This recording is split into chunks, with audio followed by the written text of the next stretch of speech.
How hyped this podcast is about to be. And welcome back to the Rent Soup Podcast, the only podcast that tells you to pay your rent. He's Erick and Owen. What are we talking about today? Today, we're talking about what makes a good plot twist. What makes a good plot twist? So yeah, we're super excited to kick into this. Before we get it kicked off, I just want to remind you, if you like our content, hit the subscribe button, hit the like button, leave us a comment, maybe what you want to see next, and we'll keep it pushing. So we appreciate all you. Owen, how about you maybe lay out the ground rules of what you decide or what you think makes a good plot twist? Yeah, we all love plot twists. It's like one of the coolest things about watching any form of media. It's always something that's really cool, but it can be done both good and bad. I have a couple of things that this isn't like English class. I'm not trying to lecture you what a plot twist actually is, but of things that I consider to make a good plot twist. The first, and these one are things I agree with. Yeah, is I have a good build-up / foreshadowing. Needs to be there. Needs to make sense after it happens. That you're like, oh, I like this. This makes sense. I didn't see it coming, but they laid it out for me very well. That's very important. Yeah, there's a lot of. I mean, we're gonna get into examples. Man, this really does feel like an English lecture. We're gonna get into some examples and talk to you about that. But yeah, it's got to have some sort of build-up, and build-up is just something progressing throughout the story. You see something building up, and it's building, and then the payoff, and then it's like, oh, either you weren't expecting it. That's the most case in a plot twist, or just something that comes completely out of the blue, which can be bad. But if it's foreshadowed correctly, even if you don't notice it, right? It's like you go back and watch it. Like we'll mention it later. One of my favorite examples of this is the spoilers for AOT. Oh yeah, spoilers for a lot of series. We're gonna say spoilers for this series before we get into it. Yeah. But just letting you know, probably should have said at the beginning. But spoilers for AOT is the Bertolt and Rhina reveal, and you can see them foreshadowed throughout the entire series, where it's like they take an interest in Aaron. They're trying to. I think at some points they try to awaken his power. Yeah, but we don't need to talk about that now. We can talk about that later. But just a little teaser for we're going on. A little teaser for you. So sorry, I got a little into it. The next one I talked about, I like key for a good plot twist is uses a twist to progress the story.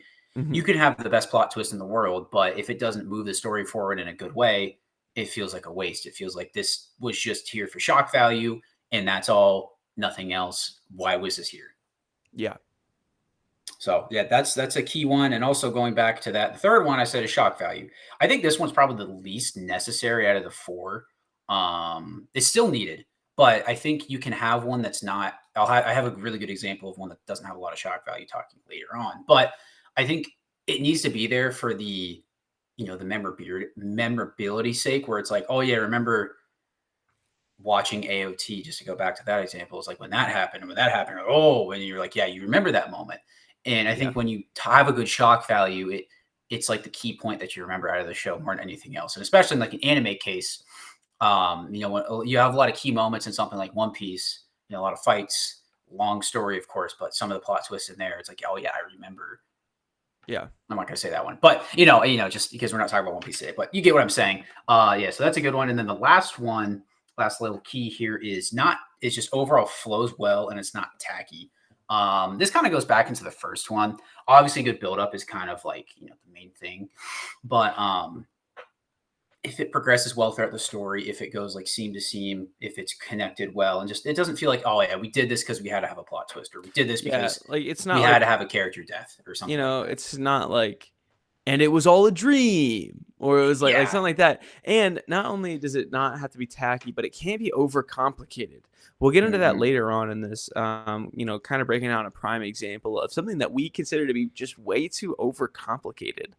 And like I said, we'll get into that later. But I think we should kick this off here. We're going to give you some good examples of plot twists, and we're going to break them down using the reasoning that we have provided previously as to why they are, quintessentially like either very important plot twists and history of movies or TV shows or games, and why we think they're great. So I want to kick it off with probably the most recognizable plot twist. You don't get any spoiler warnings here because everybody knows it. Everybody knows it's the most quoted plot twist of all time, and that's Empire Strikes Back.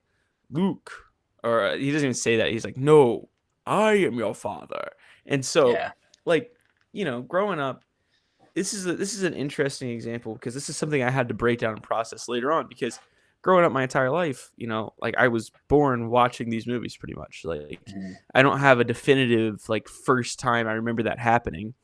Uh and so like it was kind of ingrained into my mind that Yeah. Anakin Skywalker was Darth Vader and Darth Vader was, Luke's father. So, Right. but like going back in like as I grow up and breaking down and realizing how it affects the story and how it's built up, I mean, it's literally done perfectly from Mhm. the get go. Obviously this is an interesting thing where like I grew up with the prequels as well, so I already knew that Anakin was going to become Darth Vader and like how it was going to happen, but that didn't come out till Right. later. So you start off here with Luke. He's talking to Ben, and he's like, "Tell me about my father." And he's like, "Anakin, that was his name. In the Clone Wars, we, did all this stuff." And like, he's like giving this like story about his father and how his father played such a pivotal, role in the history of the universe and in this guy Ben, you know, his mentor's life. And so it keeps going on, and we see this cool fight. Obviously, it's not visually cool, but emotionally, it's really cool. Yeah. Fight between Ben, Obi-Wan, and Darth Vader at the end of New Hope, and you can feel that there's a lot of emotion and build up behind it, but you don't really know why. Yeah. And then fast forward here, and he says, "No, I'm your father." So this changes the complete dynamics for who Luke is, who he thinks he is, and Darth Vader, Anakin, coming to grips with, his biggest rival right now is his own son. It's great. I mean, it's laid out perfectly. Like, they have to go against each other and their family.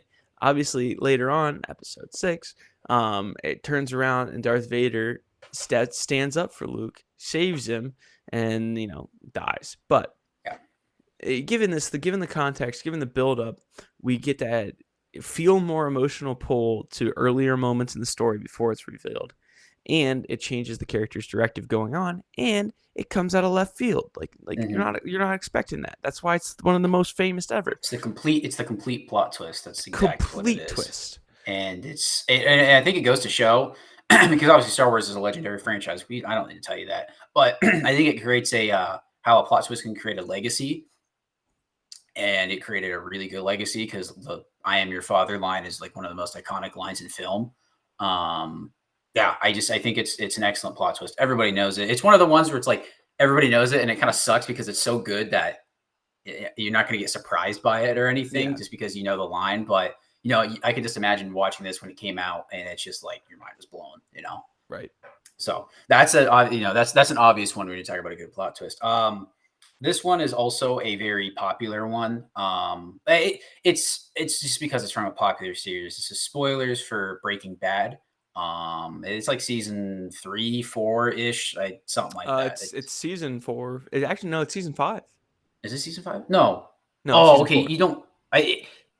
It's like season 3 through 4 Yeah. and 5. I don't know. It's persistent. I'm talking about when Walt poisons Brock in Breaking Bad. I think this plot twist is it's one of the perfect examples of what Walt care of who Walt is as Heisenberg. He's this manipulative person, and he did this basically just so he could end up having Jesse on his side for trying to kill Gus, and that's Having just trying to have the control, and You're have the saying he's a control over him. manipulator. Yeah. And so it just shows his true colors here. And the way it goes Mhm. about again is the big plot twist. So continue. Yeah.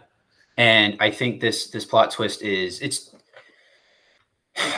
definitely like one of the bigger ones in Breaking Bad. What I love about this one more than really any other plot twist that I have on my list is that it's persistent throughout the entire show. It doesn't happen, it doesn't have the rising action, the climax, and the falling action, all that sort of stuff. It doesn't have all that. It happens, it happens, but then it's just like, oh, it slowly starts to feed you information throughout it, and it keeps coming back up until at the end or like mid. is it at the end of season 5? I can't fully remember. Of like when Jesse finds out and he's obviously really mad about. I think it's in season 5. I think it's like at the beginning of season 5. But anyways, it's just a masterclass of a plot twist, and it's like the pure, clean definition of what Walt or Heisenberg's character is. Yeah, I always enjoy this one. I think this one does a really good job of progressing the story. I think that's the key check mark, I would say. It's obviously has a shock value because obviously you figure out later on, you shows I think it's like the flower of the lily or something. The lily of the valley. Lily of the Valley, that's what it's called. And it shows it in Walt's backyard, and you're like, oh, like and even then you can kind of pick up what it's saying, but you don't fully pick it up. You're like, is that really what happened? Yeah, it really does just feed it to you over time, which makes it it's really so much cool. fun. And it's like a slow burn because it's like then you get the reveal when Jesse figures out way later on in the season or in the show, and it's just a fantastic plot twist, and it does all 4 of the things I talked about well, but I think it uses the twist to progress the story. I think it's like the big one it highlights. Yeah. So I'm gonna pull one here again that's very it's very recognizable franchise. I think it's one that sometimes can tend to get overlooked, which I find interesting. But this one, I like it because it throws you for loops here. Always keeps you guessing until the very end of the arc of the twist. Where you realize, maybe you were right all along. Mm-hmm. And so spoiler warnings, if you somehow have not seen Harry Potter, talking about the character Severus Snape. So this is a great twist. Fantastic. From the get-go, you're like, something's off. This dude is weird. Through the first movie, you're like, oh, he's a bad guy. He works for He Who Shall Not Be Named. Yeah. He's not. He's counteracting that magic. He's evil. And it continues to go on over and over that you're like, he's evil. Like, he's like casting spells on Harry while he's trying to do Quidditch.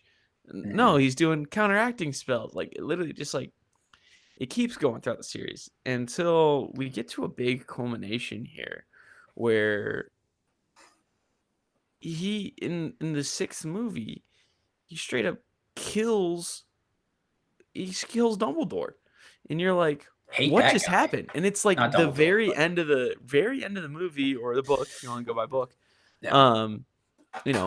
It just kills him, hits him with the curse, and he just falls off the tower, and it leaves you completely and utterly shocked. I remember the first time I watched it because I watched him before I read them, and so I saw that happen. And honestly, I think for like plot twists, when I'm reading a book, it doesn't have the same value as when I'm seeing I was gonna say I read. I think I knew of it, but I read it first, and I was like, "This is like they didn't really build it up super well." And it's just you want to visualize it, right? So yeah.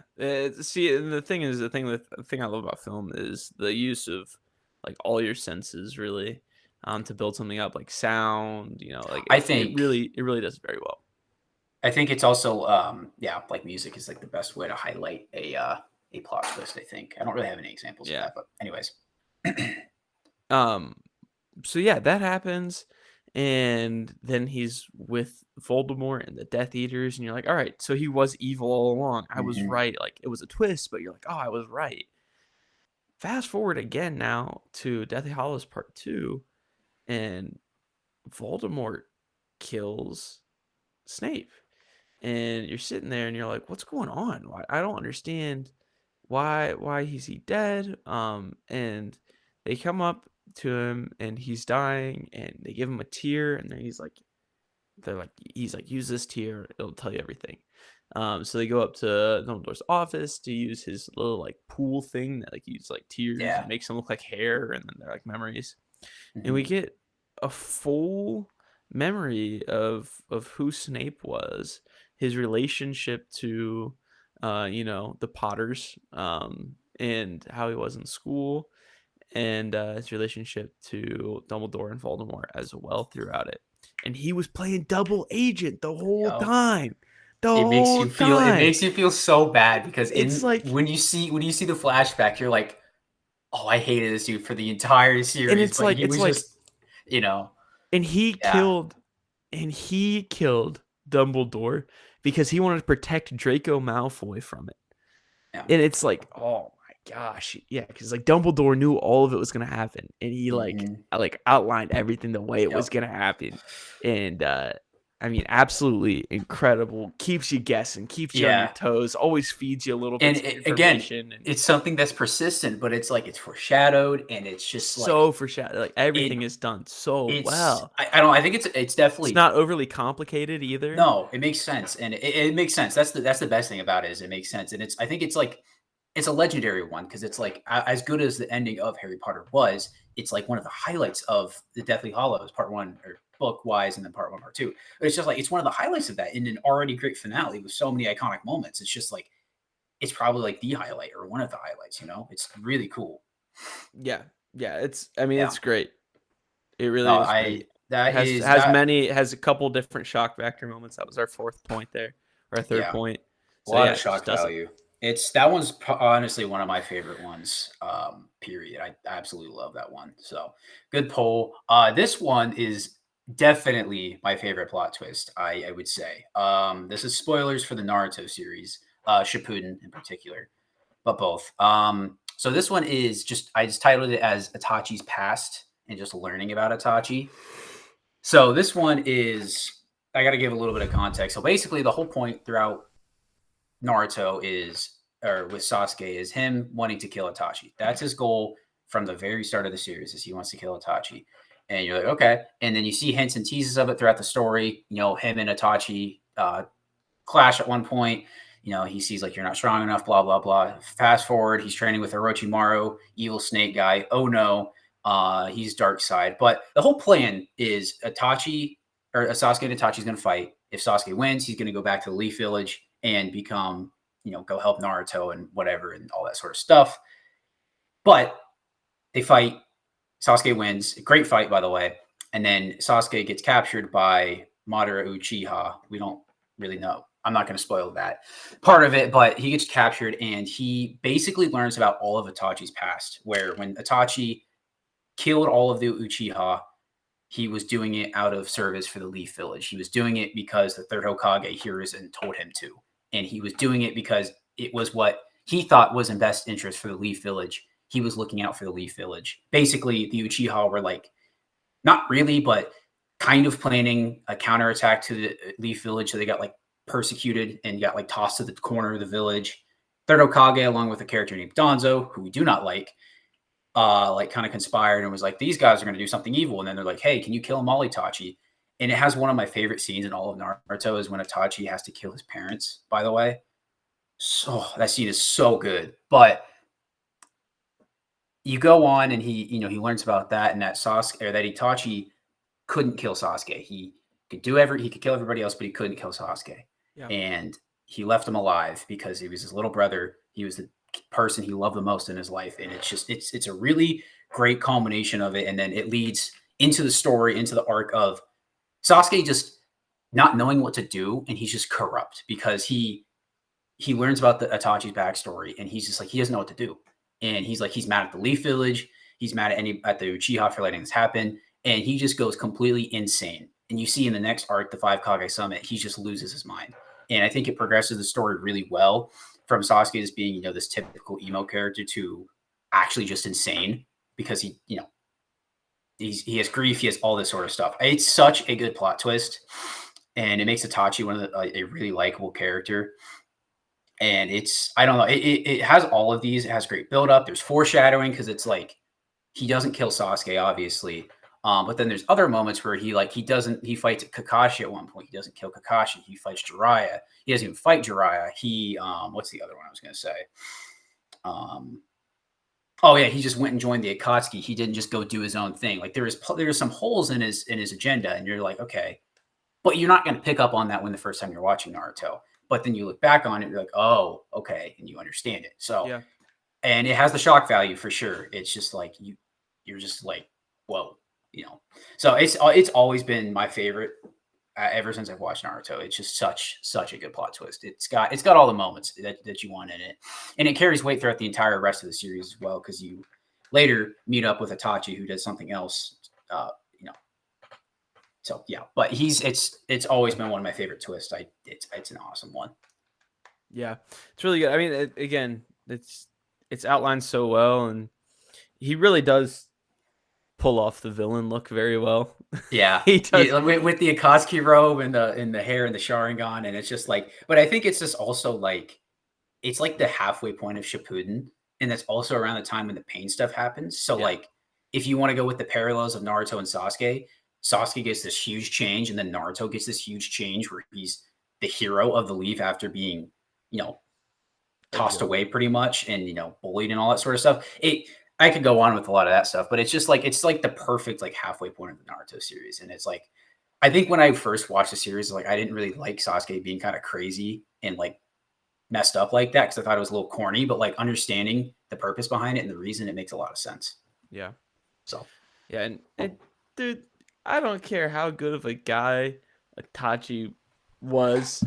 He did not need to do that to his brother, bro. He didn't need to make him rewatch. Yeah, that. it was a little evil, but like he did it because he wanted him to hate him, and that was like it's weird. Yeah, it's like it's his only. It was the only way apparently he could think of like having Sasuke get revenge it's for him. brutal, dude. It's how many hours of that did he go through in that? He made him do it again as well when they fight in like and it's the Search for Tsunade arc. It's right after the Chunin exams and the that arc and that whole saga. They find him again, and he makes him watch it again, like 1,000 times or whatever through the Tsukiyome Tsukiyome, and it's just like it's brutal, man. Brutal, dude. But but yeah, like you said, yeah. So I'm gonna go on to another one, probably the second biggest plot twist.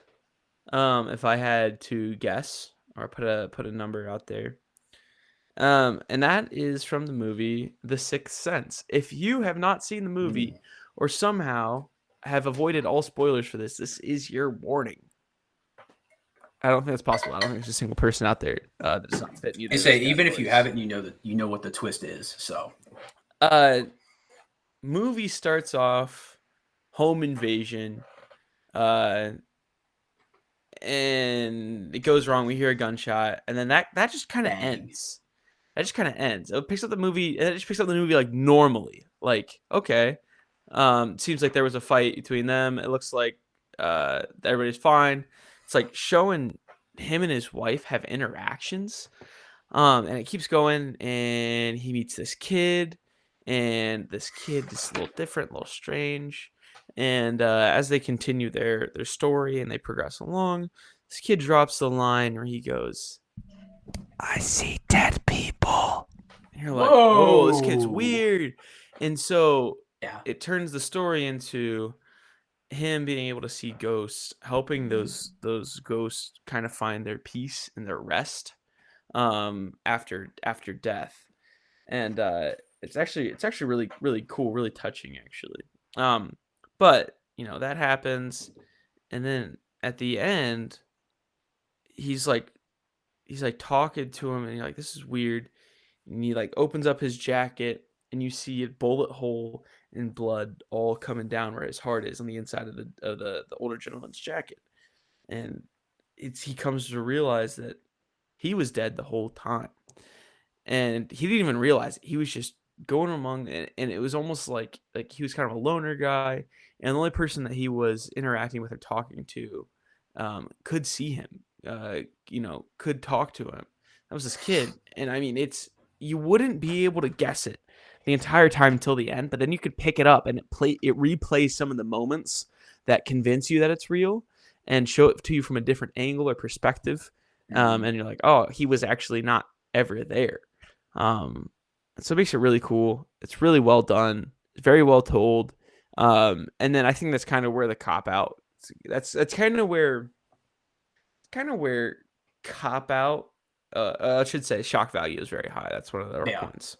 I think that's kind of where cop out plot twists started coming around, where it's like it's all a dream, or they're always dead. Like it's like that one kind of started spawning these cop out plot twists that were just there for shock value. It definitely existed before that, but I think that one popularized it. But I mean, I think on its own, it's a fantastic twist, because it's like, you hear people all the time talking about, or not all the time, like you hear the idea of like, oh, when you die, it's like right before you're about to die, like people are like, oh, you see like a 7 minute thing of like your whole life and that sort of thing. And it's just like, I don't know. I think it's a cool It's twist. It's a very well it's done. a psychological thing where it's just like it tries to mess with you more than anything else. And I think it's really cool. Yeah, that's that one's really good. And that director M. Night Shyamalan. Yeah, something like that. We'll reference him here later in a minute. But Yeah. go ahead with your third here. I know this one. Yeah. This is a good one. I like this one. So this one is an example of one that doesn't really have a lot of shock value. Its pure purpose is to set up the plot, and I think it's done really well. Spoilers for Full Metal Alchemist and Full Metal Alchemist Brotherhood. Either or. This is a different one. Yeah, this is the spoiler of, or the twist of King Bradley being evil. And if you've seen the show, you're like, it's not really a twist. And like, yeah, I totally agree. I think he was designed off the bat just to look evil. Like, I think you see him, you're like, oh yeah, he's evil, even though he's a good character. But what it does really well is it uses it to bridge our connection and how we learn more about the other homunculus. Homunculus.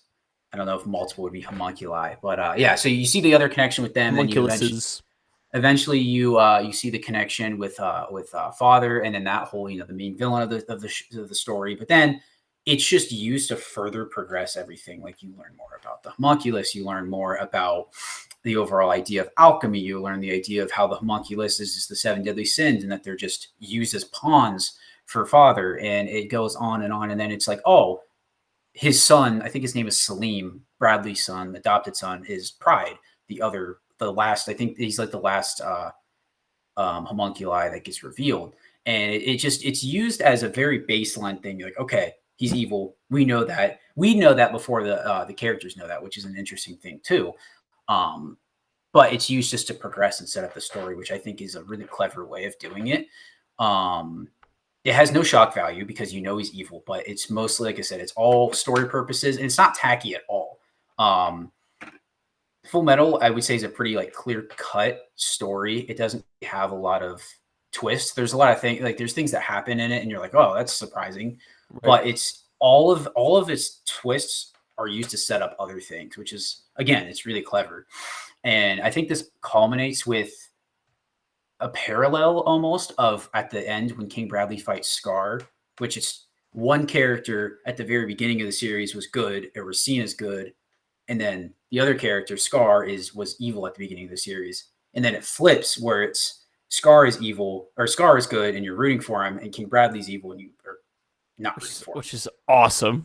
That fight's amazing, but it's a cool parallel that adds the twist as well. So I think it's a twist. It definitely, like, it's a twist because it's the definition of a twist. It changes the story, but it's expected. But it's done really well. I really like this one a lot. It's a good example of what we're trying to get across here. Yeah, I agree.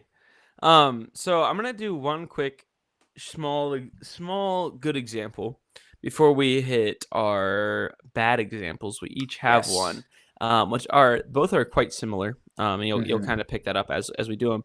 But we talked about a little bit at the beginhard and that's Attack on Titan. So I do want to highlight this before we get into our bads. The Reinhard Bertolt reveal is an awesome, like 10 out of 10 plot twist. It's great. I mean, literally, like, there's like little tidbits you can see it, like you can even see him steaming after getting hit earlier in the series without even realizing it.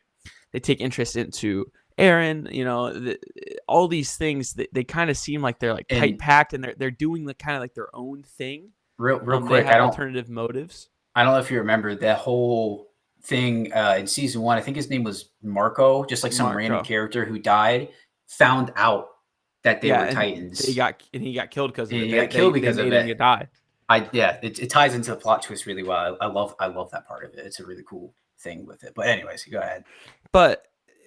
And the delivery is what sells this, because it's a good plot twist as it is, but it's the delivery, like Eren's line mid conversation. Oh, that too, yeah. Mid conversation, they're like, "Well, I'm the armored Titan, and Bertholdt's the Yeah, they're colossal like, Titan. yeah, I literally paused my show, went, what? And like yeah, rewind it, and I was like, what? That makes no yeah. sense. Because those are like the first Titans you see. You Yeah, see, the first like special, other than Aaron's Titan, it's the first special Titan you no, see. it's You see. the colossal Titan is the first Titan Oh you yeah, see. no, you're right. You're right. I forgot And about then that. he kicks open the wall, and armored Titan Yeah, runs yeah, yeah. in. You're right. No, you're definitely right. I forgot about that. Those are that's the like the first Titans you see, and so it kind of sets this precedent. Like, what's going on? Yeah. And this is again ties into our later plot twist, which we will talk about now. Take it away, Owen. Yeah, so that's a great plot twist. I want to also highlight that it has a really good payoff with Aaron's line right as they fight. I love that line. That's like one of my favorite parts in AOT. The trader's line. I can't say the first part because that's not PG. But anyways, so the other one is also from AOT. So spoilers for season 4 of AOT. I don't really know how to title this. I said in my notes AOT bullcrap. That's so it's just bullcrap. I'm talking about the like the future and the time travel-esque plot that happens in season 4 with Aaron being the one who controls it because of the founding Titan. And I didn't really like this twist. And I think it overcomplicated a story that didn't need to be overcomplicated. It was such a good story. It was AOT is contained in a complicated. good way. Is a complicated story. If you discredit season 4, it is a complicated story. It's about political actions. It's characters going against each other and having alternating views, all that sort of stuff. And then it, at the end of season 3, you're like, oh, there's another land, there's another civilization out there, blah, blah, blah, right? That stuff's cool. And, it's like, oh, these two sides are going at war. That's cool. But then it's just this like, oh, well, Aaron was controlling it the whole time. He knew everything was going to happen. He knew that, his dad was going to give him the serum. He knew all this stuff. And he's talking to his dad and he's freaking his dad out. And it's like, it's just, this wasn't too needed. much.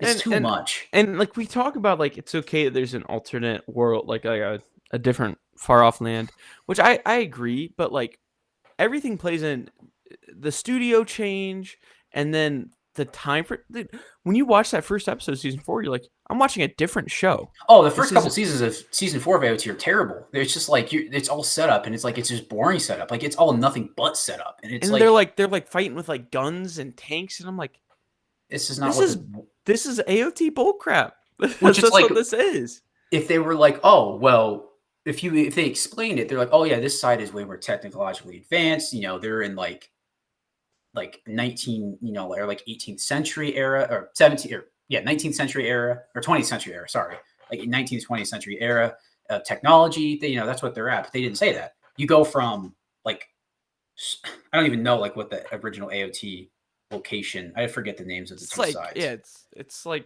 I don't know, like 1200s. Like it's it's like 1200s versus like World War I technology. And it's just like if you explain it and be like, oh yeah, that would make sense. But then so like that, that's not my real issue with it. It's just the whole complex of it. And then this has like a dis payoff, I guess, is the best like a con to it. It leads into the ending of AOT, which I think is bad.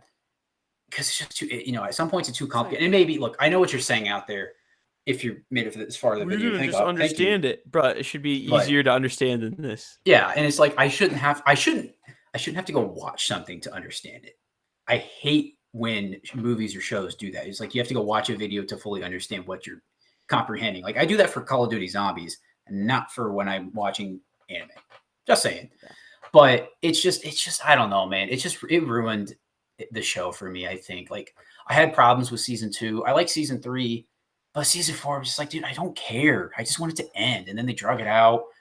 I don't like this twist. It leaves a bad taste in my mouth, and it's just like I don't care. I just want it to be over. I don't know. Yeah, I agree. It's like you said, bunch of AOT bullcrap. Yeah, that's what it is. So I'm gonna bounce off of that. Like I said, I'm talking about M. Night Shyamalan again. And like I said, Sixth Sense was great. Like it was a great twist, kept you guessing, and he goes off and he makes a new movie called The Village. So this is like I don't know, early colony is almost like the setting for this. They're living in like cabins they built, and they're all wearing like pilgrim clothes, and at night there's monsters that come around and keep you there. Monsters. And it's like something about this is so strange, so weird. Like it doesn't, nothing in this feels right.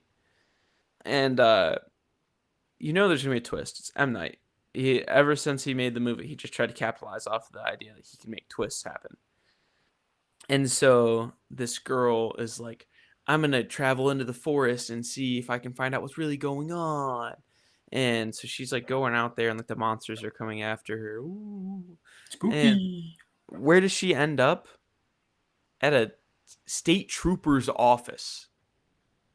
It's like, okay, like, all right. And they're like, do you just like call for help? She's like, what do you mean call? Like, what? And like, the whole time they're just living in like modern day times, but like just have like a village set up in the middle of the woods somewhere, and they're like trying to keep people there. And it's like, well, we didn't like the outside world, so we made this. And I'm like it just doesn't need to happen. It doesn't. It's like, it's so stupid. It doesn't provide to the plot. The monsters aren't even monsters. They're just like people in suits. Added layers that don't need to be there. Like you wasted so much of my time. Like watching this, just find out like, and like you knew, like deep down, if you watched that, you didn't have a spoiler, you knew, you're like, they're just living in modern times. Like it was like almost obvious that was happening. Yeah. And they had like this like black box. They're like, they kept that, and they're like, don't open it. And then like at the end of it, they open it, and it's like everybody's like cell phones that started the village are in the box, and like newspapers from modern times. Like, it reminds me of it's like the Attack on Titan thing, dude. The way you're describing it. Have you watched I think it's called Super Fun Time South Park episode, where they're in like that like old Western village? Oh yeah. That's what it reminds me of. Because they're like acting so hard that it's like old timey, but like dude, like this is like serious situations. Yeah, they're like, dude, just use your phone. They're like, well, I don't know what that is, and it's just like that's exactly what that reminded me of. Dude, I almost forgot about that episode.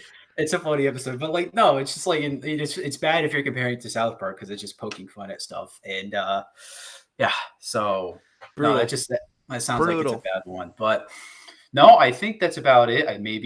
What did we learn? What did we learn today, class? Let me know in the comments below. We learned that Erick and Owen have good taste in plot twists. Exactly. Let us know your favorite plot twist. There's plenty we didn't mention. We could do a part 2 to this at some point. We talk about more bad or more good examples. That'd be pretty cool. Let us know down in the comments below. And make sure you like the video and subscribe. Helps us out a lot. But that's all for me. Owen, I think we got to do something here. Let's hit him with a big boom. You ready? Yes. 3, 2, 1. Boom! Boom! Now hit him with a Riz face. Or the rent monster's gonna come get you. So pay that rent. Yes. Boom! Is this so recorded?